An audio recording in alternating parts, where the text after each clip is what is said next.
اعوذ باللہ من الشیطان الرجیم، بسم اللہ الرحمن الرحیم۔ اللہ تعالیٰ کی بے انتہا حمد و ثنا اور اس کی محبوب ہستیوں پر بے انتہا درود و سلام کے بعد عامر بخاری کا اپنے معزز ناظرین کو سلام پہنچے۔ ناظرین، 2000 کیس کے حوالے سے اس دن پیشی نے مجھے ہلا کے رکھ دیا۔ عدالت کے مناظر دیکھ کے میری روح کانپ گئی کہ کیا میں ایک اسلامی ریاست میں رہنے والا بندہ ہوں؟ کیا یہ اسلامی ریاست ہے؟ یہ عدالت کیا پاکستان کی عدالت ہے یا لاہور کی وہ منڈی جس کا ایک عزت دار شخص نام لینا بھی پسند نہ کرے؟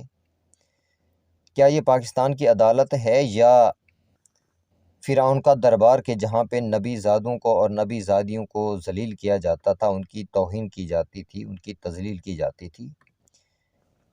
کیا یہ پاکستان کی عدالت ہے، ایک ریاست کی عدالت ہے، یا کہ فرعون کا دربار جہاں پہ آخری نبی کی آل کو ذلیل کیا گیا، ان پہ ظلم کیے گئے، ان کی توہین کی گئی؟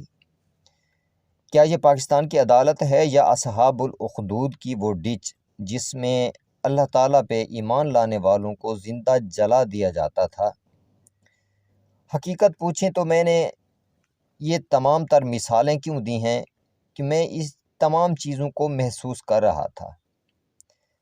اس منڈی کی تاثیر بھی مجھے نظر آ رہی تھی، فرعون کے دربار کی تاثیر بھی نظر آ رہی تھی، یزید کے دربار کی تاثیر بھی نظر آ رہی تھی، اور اصحاب الاخدود کی ڈچ میں جلنے والے ان مومنین کی چیخ و پکار اور آگ کی جو حدت ہے وہ حقیقتاً کل میں نے محسوس کی ہے۔ یہ لوگ آل انبیاء پہ ظلم کر رہے تھے، ان کو جلا رہے تھے، اصحاب الاخدود والا عذاب بھی دیا انہوں نے، ان کی توہین بھی کی، آل انبیاء کی، اولاد انبیاء کی انہوں نے تذلیل بھی کی ہے۔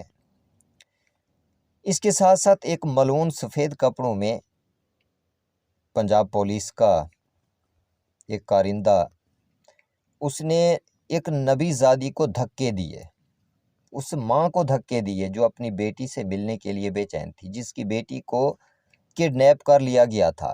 کڈنیپ کرنے کے کئی طریقے ہیں، تو یقیناً انہوں نے اس بچی کو کڈنیپ کیا ہوا تھا، اور جو ماں اتنے عرصے سے اپنی بیٹی سے ملی نہیں ہے، جن کی عزت کو خاک میں ملا دیا گیا، جو لمحہ لمحہ تڑپ رہے ہیں، جل رہے ہیں، اس بیچاری ماں کو دھکے دینا، کیا اس کو کسی ماں نے جنم نہیں دیا تھا اس ملعون کو کہ اس کو احساس ہوتا کہ ماں بھی کوئی چیز ہوتی ہے؟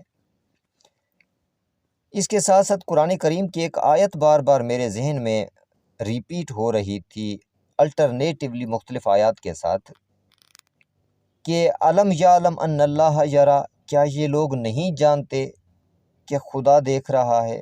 علم یعلم ان اللہ یرا، کیا یہ لوگ نہیں جانتے کہ خدا دیکھ رہا ہے؟ یہ مسلسل آیت ریپیٹ ہو رہی تھی میرے ذہن میں، اور ساتھ ساتھ سورہ نساء کی ورس نمبر 25 بھی، اسپیشلی ججز کے حوالے سے بھی اور ان ملعون لوگوں کے حوالے سے بھی، کیونکہ اللہ تعالیٰ کا حکم ہے کہ فَانْكِحُوهُنَّ بِإِذْنِ أَهْلِهِنَّ، کہ ان بچیوں کے، ان عورتوں کے نکاح ان کی اہل کے اذن سے کریں، اجازت سے کریں۔ لیکن اللہ کے کلام کی توہین اس حد تک یہ لوگ کر رہے تھے کہ اس بچی کے اہل، اس بچی کے ماں باپ دور کھڑے ہو کے رو رہے تھے، ان سے ملنے نہیں دیا جا رہا تھا، اور یہ اس لفظ کی بنیاد پہ جو لفظ خدا نے دیا ہے، جس کا حق اللہ نے اہل کو عطا کیا ہے، ماں باپ کو عطا کیا ہے، یعنی لفظ نکاح، اس کی بنیاد پر یہ اپنے اس بچی کے ماں باپ کو تذلیل کا نشانہ بنا رہے تھے، حالانکہ یہ لفظ اللہ تعالیٰ نے مقدس رشتوں کی بنیاد قرار دیا ہے، اور اس کے لیے قانون یہی دیا ہے کہ اہل کے اذن سے ہی آپ ان کے نکاح کر سکتے ہیں۔ تو جب نکاح ہی نہیں ہے خدا کے قانون کے مطابق، تو یہ اپنا کوئی اور لفظ پھر استعمال کریں، کیونکہ اللہ نے جو لفظ نکاح عطا کیا ہے انسان کو، اس کا قانون دیا ہے کہ فَانْكِحُوهُنَّ بِإِذْنِ أَهْلِهِنَّ، ان کے اہل کے اذن سے ہی ان کے نکاح کریں۔ تو اللہ کے قانون کے مطابق تو نکاح ہے نہیں، پھر کیا ہوا؟ ایڈلٹری ہوئی۔ تو ایڈلٹری کے لیے تو یہ سارے کے سارے جتنے بھی انوالو ہیں، چاہے ججز ہیں، وکلا ہیں، پولیس ہے، وی سی ہے، سارے کے سارے ان کو لوگوں کے سامنے، مومنین کی ایک جماعت کے سامنے قرآن کریم کے مطابق، سورہ نور کے مطابق 100 کوڑے فقط ایک جرم کی سزا پہ ملنی چاہیے۔ لیکن میں حیران ہوں، آرمی چپ ہے، جس کو ہم نے اپنی حفاظت کے لیے رکھا تھا، ہماری ایجنسیاں چپ ہیں، کوئی بولنے والا نہیں ہے، کوئی ان دہشت گردوں کو کنٹرول کرنے والا نہیں ہے۔ یہ دہشت گرد ہمارے گھروں میں گھس گئے، ہماری بچیوں کو اغوا کر کے اس آرمی کے سامنے، ان ہماری ایجنسیوں کے سامنے ہمیں ذلیل کر رہے ہیں۔ پتہ نہیں انہیں کیوں خاموشی آ گئی ہے، ان کا مسئلہ کیا ہے، ان کی مجبوری کیا ہے؟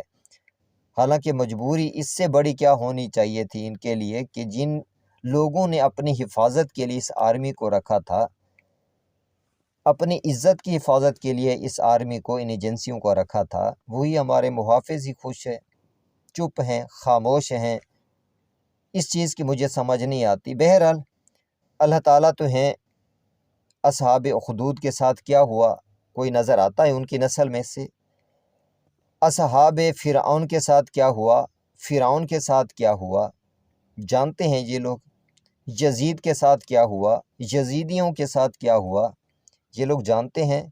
خدا نے اپنا انتقام لینا ہے، لیکن میں اپنے مومنین سے، جتنا عزت دار طبقہ ہے، ہم سارے مظلوم ہیں اس ملک میں، ہمیں کم از کم اب متحد ہو جانا چاہیے۔ ادروائز یہ گینگ اسی طرح سے ذلیل کرتے رہیں گے۔ آج اگر ہم نے اس بچی کو سپورٹ نہ کیا تو یقیناً ہم کوفہ والوں میں شمار ہوں گے، ہم اصحاب فرعون میں شمار ہوں گے، ہم اصحاب یزید میں شمار ہوں گے۔ اسی لیے ہمیں متحد ہونے کی ضرورت ہے۔ تھوڑا غور کریں اس چیز پہ اور وقت کی نزاکت کو سمجھیں۔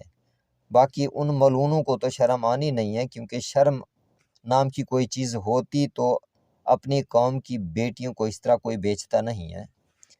لیکن میں اپنے معزز ناظرین سے یہ کہتا ہوں کہ یہ ہمارے لیے شرم کا مقام ہے کہ ہماری سوسائٹی میں اس قسم کے معاملات ہوں اور ہم خاموش رہیں۔ اس سے ہم نے اللہ تعالیٰ کی عدالت میں بہرحال جواب دینا ہے۔ اس سے پہلے کہ ہم خدا کی عدالت میں حاضر ہوں، اپنے لیے کچھ کر لیں۔ اللہ کے امان میں رہیں۔